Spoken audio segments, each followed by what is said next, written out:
Hey there folks, welcome to Spectrum Pulse. We talk about music, movies, art, and culture. And today we're doing something special. It's my 200th review. It is, to this day, my most universally despised review, where I experienced all manner of vitriol and hatred unlike I had ever seen before. And since for a period I was the only YouTube reviewer who had covered this particular album, I got all the hatred. It was also the review where a hip-hop reviewer that I really do respect called me out on not doing my homework on this particular album and making mistakes in some of my interpretations of some of the lyrics. And now, 136 reviews later, I feel it's time and it's appropriate to make a few admissions, because looking back on that album review, I can admit it's nowhere near my best. It's presumptuous of artistic intent, it's less driven by logic and analysis than more by the same reactionary attitudes that I normally condemn. And yeah, I made some mistakes in my interpretation, and I should have done more of my research. And that's not getting into some of the other particular problems of that review, in that it's not exactly well written. I've definitely done better throughout the past several months. So, out of a lot of contemplation, I decided to make this video as my 200th album review. A second look at this particular album. Now let me stress that it's not a recanting of my previous review, but instead an acknowledgement that I could have and I should have done better. And it's time to address that now. After all, while a man does hold his ground, it takes a bigger man to admit his mistakes and work to correct them. And it's time for me to actually step up and do that. And after all, the perspectives I took when listening through this album last year might be vastly different than some of the perspectives that I might bring to the table today. So with all that in mind, the album that most of you probably have not been expecting I would ever return to, let's talk about Cage and his album, Kill the Architect. And to join me for this second look, we have the very special guest, a hip-hop reviewer I respect so much, from Dead End Hip Hop, Myke Seatown. Now, I have to ask, from where did you start off with Cage? Like, when did you first start listening to him? Oh, man. It had to be around the time that Movies for the Blind came out. Okay. It's a long time ago. I was at a Turtles, which is a used music store, or it might have been a Warehouse Music, either one. And I saw the album there in the used section, and this was back in the day when I used to buy albums basically off of the album cover. Oh, wow. I saw the album cover and I was like, wow, this is actually pretty cool. Mm-hmm. So I bought it, not knowing that he was in a crew with some of my favorite MCs, you know, LP and Tame One. Right. And I got it home and I was blown away, man. And ever since then, I've been like a huge Cage super fan. Yeah, I think for me, like, a lot of it's, like, I got in significantly later. I got in around 2008. Like, for me, I picked up Hell's Winter on request from people, and holy crap, that album blew my mind. It was just the description of his lyrics, and the fact that he was able to make it so visceral and yet intensely personal, and fuse it with really good wordplay and really great production, because LP did a lot of production work on that album. And that was my introduction to him, and I basically went back through and found a lot of his stuff. Hell's Winter is probably still my favorite, and although I do have a really soft spot for the one he did with Kamutao, Nighthawks. Yeah. Sort of that police grimy production. It was sort of like that sleazy cop movie that I always kind of dug that. So, out of curiosity, what'd you think about, like, what was your thinking on Depart From Me? Like, out of curiosity. Well, when I first heard it, I hated it. I think everyone did. It wasn't what I expected, you know. Like you, when I heard Hell's Winter, I was like, wow, this is incredible. Like, this is absolutely incredible. He put together a fantastic record that moved, you know, the songs progressed so well. And then when I heard Depart From Me, I was like, man, what the fuck is this? Like, this is crap. And I knew the guys he was hanging out with. I was familiar with Sean Martin, who was in Hatebreed. Of course, I was familiar with Daryl Palumbo, and I was just like, well, he's hanging out with all these, like, hardcore dudes, and that kind of influenced him to make a shitty record. But once I broke away from the whole, like, I don't like this record because it's Cage, I liked it.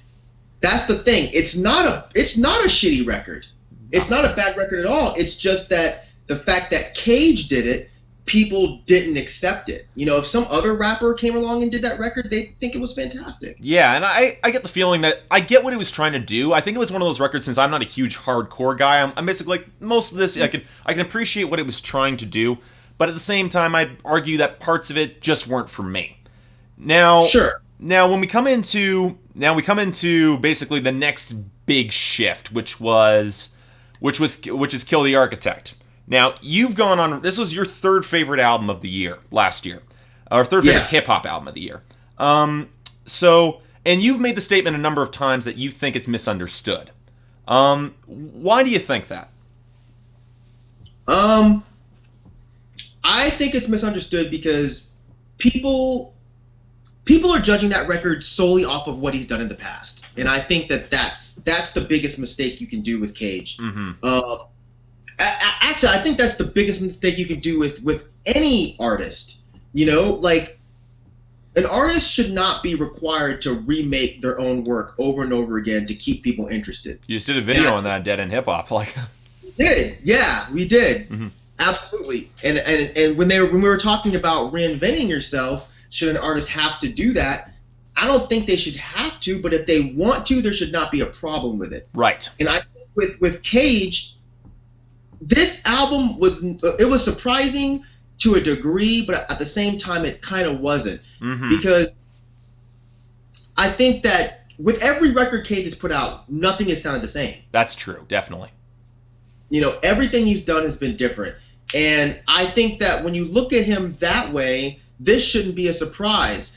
I also think that it's not fair that people kind of judge him based on things that have happened in the past. Like, they're judging his current work based on him being associated with Necro and associated with horrorcore. And they're judging him based on being associated with this the whole Eminem beef. Yeah. And those are things that happened like 20 years ago. That's not him anymore.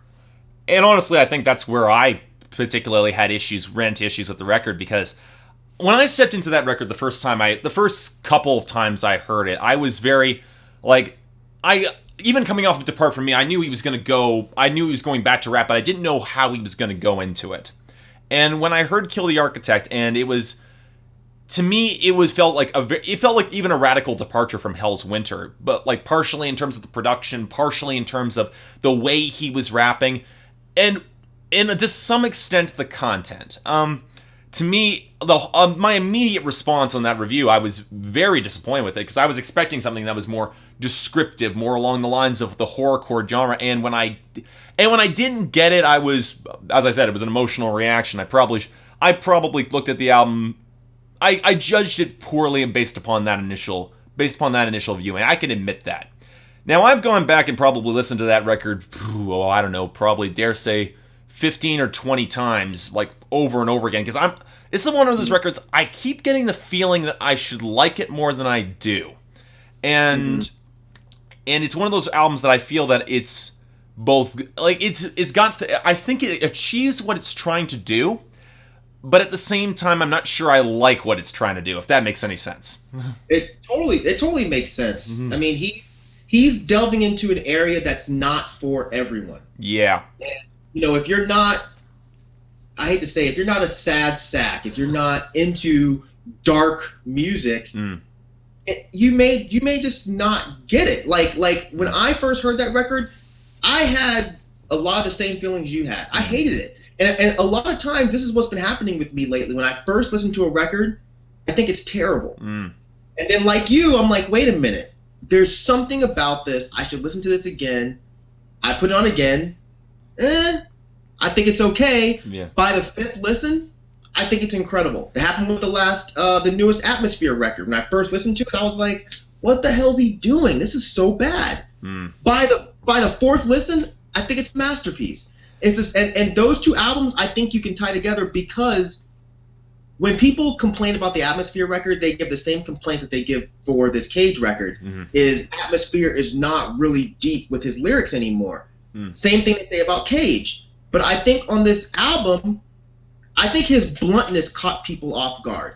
Like, they expected a bunch of coded battle raps, like he's done before. But the thing about it is, he didn't give him that. Or they expected more of Depart From Me. He didn't give him that either. Instead, he gave him something completely different. He gave him lyrics that you don't have to sit there and try to get a dictionary or go to Rap Genius to figure out.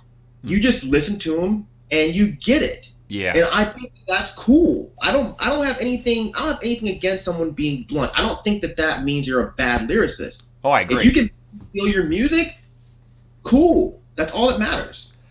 I guess for me, like, the one thing that initially, let's get a little bit deeper into the record.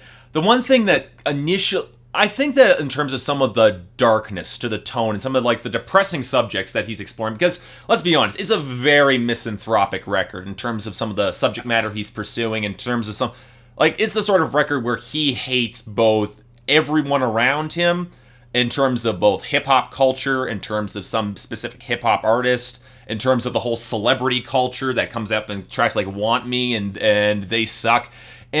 But there's also a certain amount of self-loathing that underscores a lot of this record. And I think, for me, the big element that frustrated me and continues to frustrate me is that Cage's delivery is very down-tempo with this record. He's not going hard. He's not spitting with a lot of aggression. And it's almost methodical. It's very calculated the way he delivers his rhymes. And there's a lot of inflection there. And I think for me, I'm struggling with the delivery because with such blunt lyrics, you would expect a more visceral performance to support them. And he doesn't quite, I don't think he delivers that to the same degree. Huh. I when I listen to this record and I take into account what he's talking about, first thing, saying that not that you said this, but saying that the music is not really relatable, I think everyone at some point has felt the way Cage is talking. Oh, I agree. At some point, someone, you've been with a girl, she's broken your heart, and you sit there, I don't give a fuck about you. I can't wait to live without you. You feel that way, but at the same time, you also hate yourself because you feel like you fucked it up. Yep. Right? And that's the thing. With this record, Cage is talking about shit that rappers will not talk about. The closest you get is someone like a Drake, who's not really self-loathing. He's just a whiny crybaby. Yep. With this, I think Cage hits closer to home because these are the feelings that we feel. And I think that it catches people off guard again, just like Depart From Me did, because rappers don't talk about this stuff. Unless you listen to stuff like Atmosphere or Sage Francis or that sort of thing. Exactly. I think for me, like, in a comparison, like, I've been listening through a lot of Sage Francis recently, just to get more of a handle on him before I cover Copper Gone.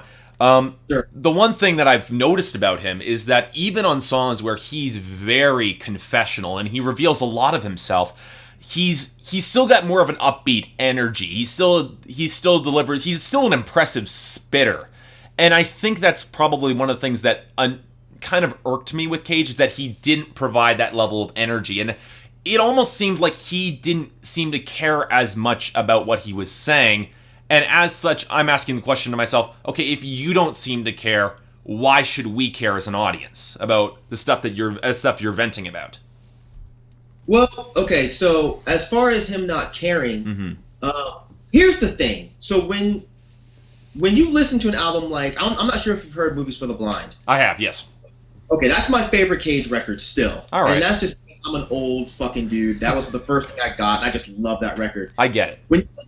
When you listen to that record and you listen to his lyrics, on first listen, they don't make a lot of sense. But you'll get them after you've listened to them 5, 6, 7, 8 times. Right. So at that point in 2014 or 2013, whatever, Cage can do that. Yeah. Right? So when you listen to an album like Hell's Winter, you now know that he can do that. So when you listen to this album, it's like, I don't need any more coded, crazy, super weird lyrics from Cage. Yeah. I want to hear what Cage is doing right now. Where's Cage's mindset today? Right. And this is what his mindset is. Now, as far as him not being aggressive with these type of lyrics, you ever watch Dexter? Off and on. I clicked out probably about the 3rd or 4th season. Okay, so think about any movie or TV show that you've seen about serial killers. Dexter, Silence of the Lambs, Son of Sam. typically serial killers, they aren't really these aggressive, I'm gonna kill you type of dudes. They're True. really subtle, subdued guys that are sitting in the background, but at the same time, they're thinking in their head, they want to slit your fucking throat and drink your blood, right? Yeah. I think what Cage is doing with this record is he's setting a mood. And he's breaking the mold of, if you're crazy, you have to be this way. You have to be like MC Ride. Yeah. No, dude. Some of these crazy dudes, they're real quiet. And they're sitting back and they're plotting. And that's what I think is so brilliant about this record, is that Cage does a great job of setting mood. I don't think it's that he doesn't care. I think he cares a lot about how this comes across. Okay. If you listen to his flow, his rhyme patterns, it's very methodical. Exactly. They're very, very methodical. And I'll give you this tidbit. I actually, after I reviewed his record, he called me. I had a really intense hour-and-a-half long conversation with Cage about all kinds of things. It was a great conversation. He's a really, really, really, really interesting dude. But one thing he told me on the call that almost blew my mind, dude, was he said, with each album, it's a character. And after the album's done, he kills the character and he moves on to the next one. Now, when you go back and you listen to his albums, that's why they don't all sound the same. Movies for the Blind, he did that. He was done. He did his Weatherproof EP. He did that, done. This is a brand new character. His next EP, the Sam Hill EP, new character. And I can appreciate that. He's not one of those type of artists that wants to keep repeating himself. Yeah. That's actually really interesting because I can see that character, and I think for me that character to me kind of it was a kind of a hard character for me to, I'm not going to say like, but he was the sort of character that I had a hard time clicking into the same mindset. I enjoyed some of the moments where, like, my favorite song on the album is You Were the Shit in High School. Because, and I argue it's probably because it was the most approachable track, but I think there was an element to it that also felt very, it was aggressive, it had that undercurrent of self-loathing to it, but it was a track that felt a little bit more grounded, if that makes any sense. Like, when I took a look at one of the problems I did run into this album when it comes to lyrics per se, is that when he steps into some of the cult imagery, for instance, the fourth track, I think it was The Hunt. I think that some of the cult imagery for me didn't strike me as, I wouldn't say as particularly as original. Like, it was the sort of material that I'm listening to, and I'm like, maybe it's coming from my background. Like, I've done a lot of research in that area. I hang out in goth clubs. I do a lot of that same sort of thing, and I hear a lot of the cult imagery, and I'm like, yeah, I look at Cage as such a descriptive rapper. I'm surprised he's reverting to such obvious iconography, if that makes any sense. It totally makes sense. I was a goth kid for many years, and I've hung out with these people that you probably are hanging out with or have hung out with. Yep. And here's the difference with a lot of those kids. And goth kids will probably hate me for this, but I'm going to say it anyway. A lot of them are full of shit. Oh yeah, completely. They don't study dark magics. No. They don't know anything about dark magics. They've never read anything outside of fucking basic satanic verses, that stuff. Yeah, just silly shit. But with Cage, and again, I don't know him personally. You know, I've listened to his music for years. I've been a dork and I've read all his interviews and like I said, I had that one conversation. And what I take from him is that he's a very smart person. He's a very intense person. He's a very researched person. He was saying shit to me, and I was sitting there like, oh my God, I never even thought about that way. See, that's one of the reasons I really loved, like, the opening track, Lamb and Nothing, and the way he interwove those cult references. I thought that really came together well, because it showed he knew his shit. Right. Yeah. But I get that feeling throughout the whole record. Like, when you have a song like The Hunt, I think that the fact that he's talking about being haunted by his aborted kids, I don't think that that's a very common theme. Oh yeah. You know, especially for a hip hop artist. You also have to think about the fact that this is a hip hop album.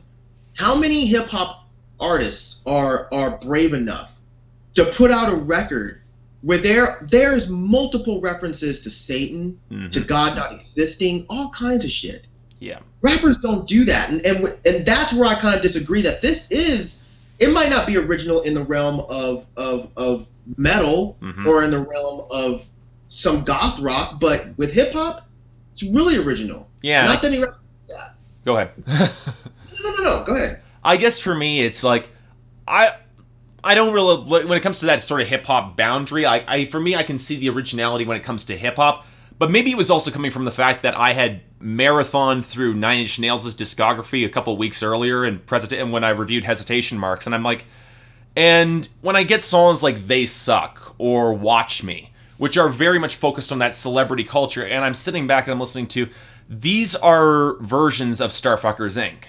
And I'm like, and I'm thinking about that, and I'm like, I can appreciate how Cage is doing it, but without the visceral rage there, it didn't, those tracks weren't gripping me in the same way. I get what he was trying to do, but it didn't strike me as potent as I think it could have been. I got you. I don't always take people that are critical. I don't always take them more seriously when they're angry versus when they're just laid back and they're being very poignant about what the problem is. Okay. You know, you have a Zach De La Roca, then you have a Cornel West, right? Yeah. Like both of them are basically attacking the same system, they're just doing it in different ways. And I think when you listen to a Cage record, or this particular Cage record, I don't think he really needs to be aggressive with this type of content. I think it's totally fine that he is more laid back. I think with songs like you were talking about, where he's kind of attacking celebrity culture. Yeah. I think he's criticizing it. You know, and you don't have to be angry to criticize something. Yeah. Okay. He spent so many years being angry. Think about that. How old is Cage? Cage is closer to my age. He's older than me, so he's probably 38, I would say, if I had to make a guess. He's close to 40, yeah. Close to 40. Now, again, this goes right back to like the same thing with Slug. You know, these guys have been doing this for like 20 years. Cage spent so much time being angry. Now he's an old man, and now he just wants to be cynical and sarcastic. But at the same time, there's shit going on in his head that we will not understand. He's giving you small glimpses of it. He's giving you little tidbits, but he's not giving you everything. I guarantee if you ever met Cage face to face and sat down with him, you'd probably walk away with your mind being like, holy shit. This dude's on a different plane. I can imagine that. And I think now, like, tying back to the record as a whole, and like, for me, I think I tend to focus more on in some of my reviews, I tend to focus a little bit more on themes. I like to go a little bit more depth in what the artist is actually trying to say with the record as a whole. And that was probably my other biggest issue with this album, because Kill the Architect, for as much as it sets a really good mood, and while I feel that elements of the production got on my nerves, overall it's a mixed bag there. I think that when it comes to as a whole, I get a lot of depression, I get a lot of cynicism, I get a lot of that sort of darkness, like lurking on and created by that mood. But at the same time, to me, some of it feels aimless. I feel like as an overall, if you look for a track that would count as the climax or the thesis of this record, I run into an issue where I'm like, I'm not seeing it besides a very impressive mood creation. And that sort of exasperated me a little bit, if that makes any sense. So you were more so looking for some kind of meaning to the whole album. Yeah. I don't think every album has to necessarily have a deep meaning. When it comes to an album like this, I think that it's just a moment in time. It's his place right now, and it's what he wanted to talk about. I don't necessarily put on every album, especially hip hop album, and say that there has to be a deep meaning behind. Like, if you listen to No Love Deep Web, like, what's the meaning behind that album? Well, there's a certain amount of paranoia that's always underscored Death Grip's work, but I see your point. Yeah, that makes sense. So you have paranoia with No Love Deep Web. Yeah. With this album, you have cynicism. You have honest cynicism, right? Yeah. So when you are at home and you're depressed, you're not angry. You're sad. Yeah. You're melancholy. You're down in the dumps. That's why when people write these like emo records where they're talking about how they're sad and these girls fucked them over and they're screaming and hollering, I can't take that shit seriously because I've been through that. I don't get angry and want to throw shit. I want to fucking sit there and drink a glass of wine and just be in my feelings. And that's how I take this record. And again, I don't want to speak for Cage because I don't know him like that. But when I listened to this, I don't think he was going for some kind of deep meaning. He wasn't going for, I want people to look at this record, decode it, and say, this is my purpose. I think that his purpose is he's an artist, and he has feelings, he has emotions, and at this point in his life, this is what he felt like talking about. So you had to part from me where he had his feelings. Yeah. You know, his best friend had just died. You know, he had a girl that broke his heart, and that's how he felt like putting those feelings out. Now it seems like what you have more of is a cynical response to that, which is fuck these chicks that have done this shit to me. Fuck these fake people that have befriended me and fucked me over. Yep. You know, that I don't necessarily think that he had to be angry or aggressive with these type of feelings. That's fair. I guess for me when I'm looking at that sort of record and I see a lot of that sort of aggression. I see a lot of that sort of rage. Well, not really rage, but I see a lot of that sort of cynicism. For me, I tend to have a statement that I tend to like to say is that nihilism, that sort of feeling can get really, really exasperating if overplayed. And which is, if you hang around enough goth kids, you can tell that. If for me, going through this record and without that underlying, I wouldn't say arc, because I know Cage wasn't looking to do for like he wasn't looking to tell a story. This wasn't a concept album. But there's all this underlying anger, all this underlying cynicism, there's all this underlying depression. And when you try and look for the root cause of it, and I find myself struggling looking for that cause. Like what's the anchor point behind this? Is this just, and that's what makes it kind of feel aimless to me, is that I'm not sure where that origin point was. So if I had to make a guess, I had to make a judgment call and say what caused this, I would just say life caused this. Like, have you ever read The Stranger? Yes. Albert. Okay, that's a prime example. That the main guy in that book, who doesn't have a name, he wasn't an angry person. He had a lot of issues going on, but when you look at that story, he was very uncaring about what was going on. Dispassionate. That was say again? Dispassionate.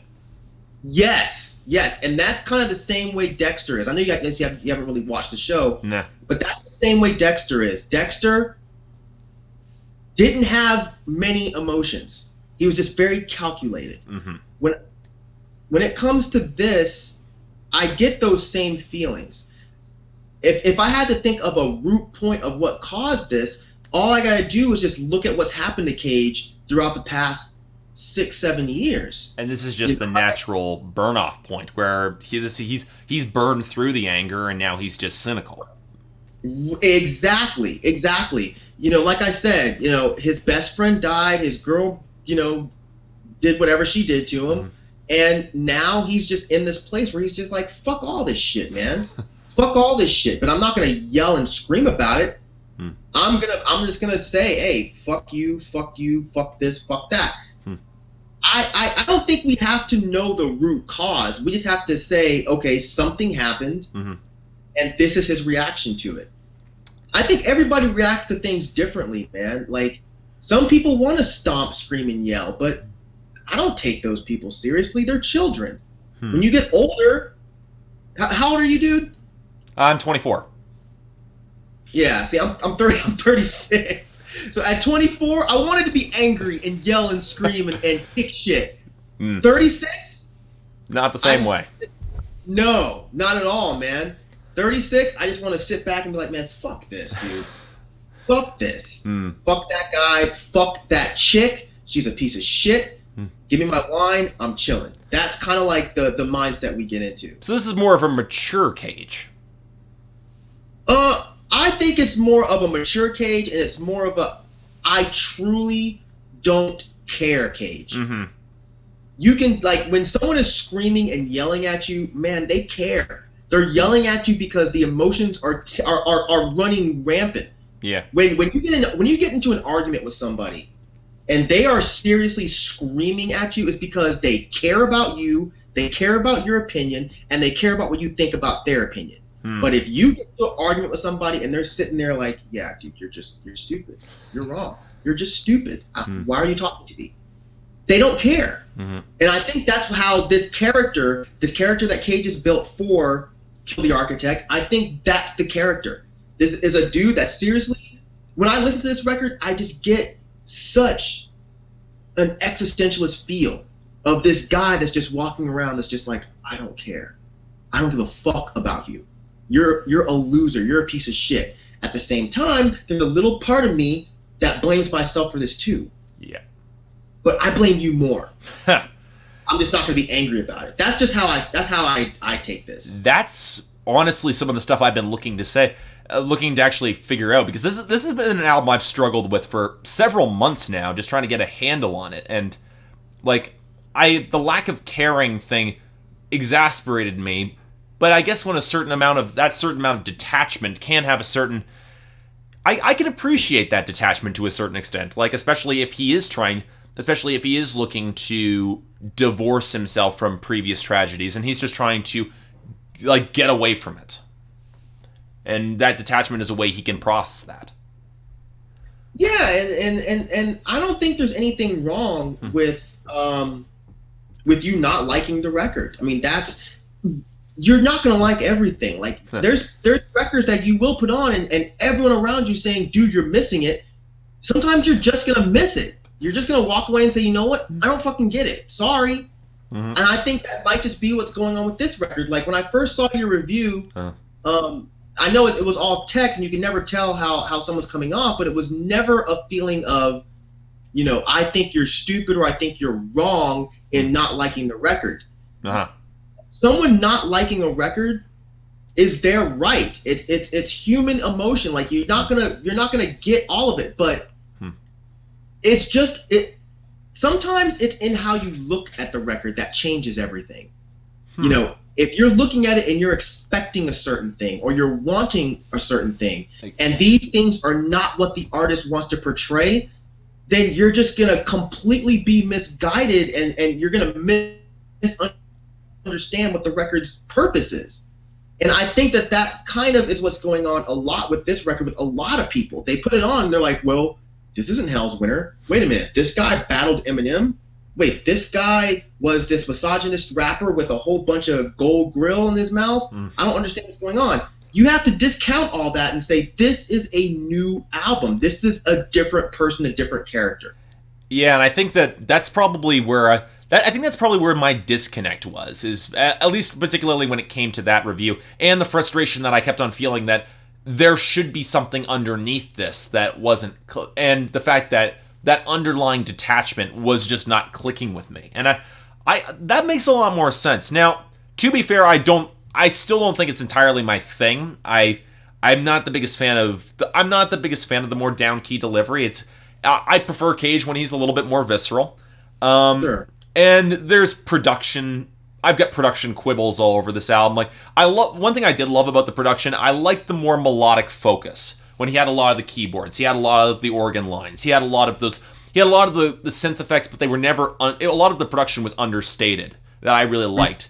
But there were just points. There was a couple really, like the final track on the album, I Don't Know You, had that really terrible hook, and I think that really soured me on the end of the album. I was like, I appreciate what you're doing, Cage, but man, that hook does not work.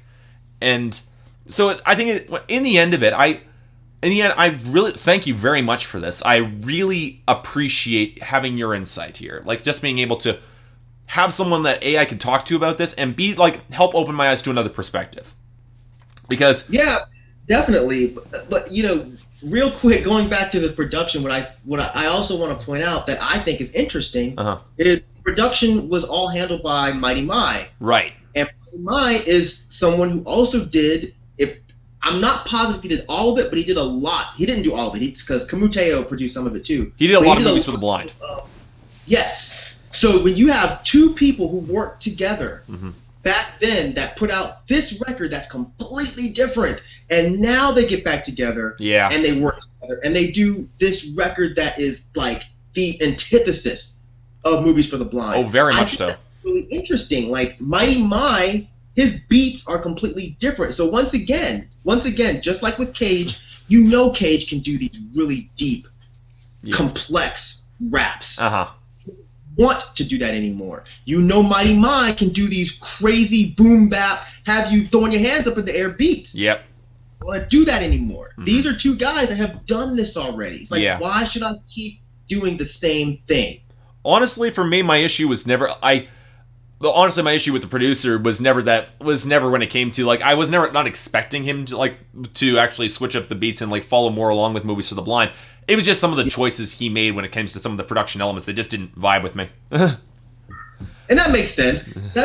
I'm telling you, I felt the exact same way when I listened to this record the first couple times. I was just like, what the fuck is Mighty My doing? These beats are so boring. But it just took a while for me to say, okay, they're not boring. There's more subtlety, though, to them. Yes. They're subtle. I think it's a lot scarier to be subtle than it is to be angry. Yeah. When I'm walking down the street and I see a homeless person and they're jumping up and down, screaming and hollering at me, whatever, dude. Yeah. Whatever. I expect that. When I'm walking and I see this dude that's sitting back and he's just staring at me, not making a sound, that's the motherfucker I'm watching. He's the one that's really thinking some devious shit. He's the one that's going to do something really fucked up. I would be more afraid of Cage than MC Ride right now. Oh, I would buy that. And I think that ties into something that I ran into this year. I took a look at both, like last year I reviewed both Hollywood Undead, and I also reviewed the new album from the Flaming Lips, The Terror. Have you heard it? Yeah, it's great. I thought it was great. Oh, I completely agree with you. It made my year-end list, because as I said, when you dig into those lyrics and you dig into that sound they were creating, it was not the acid high, it was the acid freakout. It was the album that to me, that album scares the crap out of me every time I put it on, because it's the kind of record that is like, it's subtle in its presentation. It's more of, it doesn't want to hit you over the head with blunt, like that sort of over-exaggerated nonsense. It's the sort of thing like, if you have no love in your world, you will turn into a soulless shell of a man. And that possibility exists for all of us. And that's the undercurrent throughout the lyrics of that album that just, it's creepy as hell. And you know what, when I think about it, there's a lot of the similar elements on this Cage album. Like, when you can draw that comparison, it is that sort of subtler production. Well, subtle when it comes to that, it's not jumping out at you. It's not in your face. And the lyrics are, I think some of the jumble for me is that the lyrics are so bluntly stated, and sometimes that some of the production can be is as subtle and muted and somewhat understated. Like, it's a bit of a disconnect there that hits you on some tracks. And I definitely get that, but I still, and this is probably just the stand in me coming out, but I still just think that it's Cage just wanting to be honest and wanting to just put this out there. This is how this guy is. This is how this character is. He's not this super complex person. Yep. Just like you were talking about the Flaming Lips record, where it's moved into being a soulless shell of a man. I look at this record and I say, well, this is the result. Yep. That's the man. You have the soulless shell of a man that's walking around town, that's just looking around, like, just not fucking caring. Still looking at all of these people and saying, you are a worthless piece of shit, and so are you. And deep down, so am I. Yeah, at the end of the day, so am I. Hmm. And I think there's something to be said about a rapper that's just willing to put something like that out there. I honestly can't think of anyone else aside from maybe a Cudi that I could see doing that and taking them seriously. Like, have you heard the newest Moody Black record? I haven't had a chance, no. When you get 5 minutes, I know you're super busy. When you get 5 minutes, check that record out because I get the same feeling from that record. It's not angry. Mm-hmm. He's very withdrawn. He's very pulled back in the way he rhymes.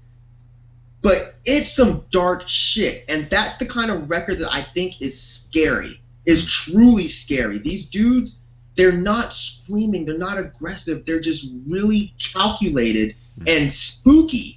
Like there's an overall like when you watch a horror movie and it's really gory, you don't get scared at that shit. You laugh at it, right? But when you compare it to, let's say, the first Halloween movie, which is all understated, it's all those quiet moments, it's all the atmosphere building. That's what creates true scares.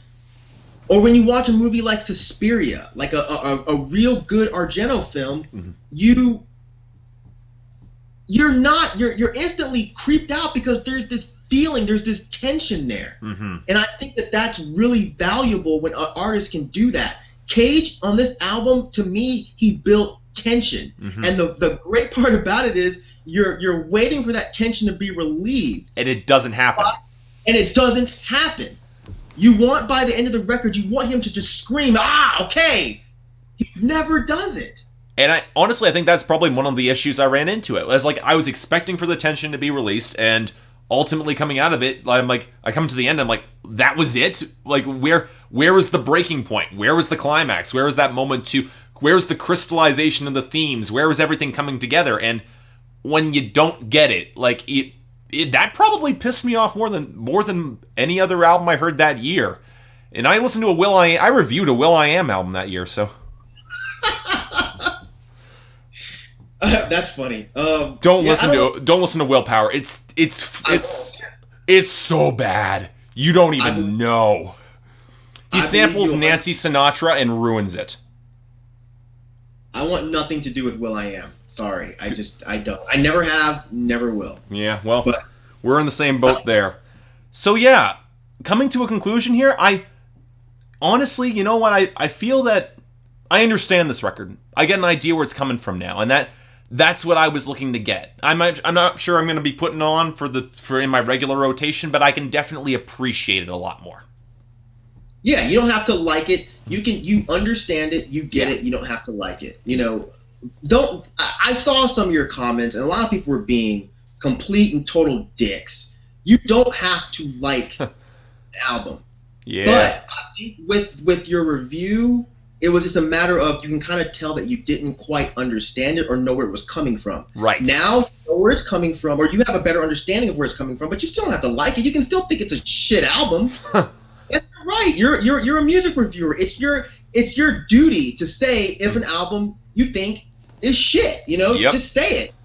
And you were honest in the fact that you didn't like it, and regardless of everyone trying to beat you up, you still stuck to I don't like the album. Yep, and as I said, and I got a preamble film that's not before here, but I said this is not a recanting. This is me looking to learn more. I want to be able to understand it, and that's what. Right. Because I still don't. I'm still ambivalent on it. 5 out of 10, I'm ambivalent on it mostly.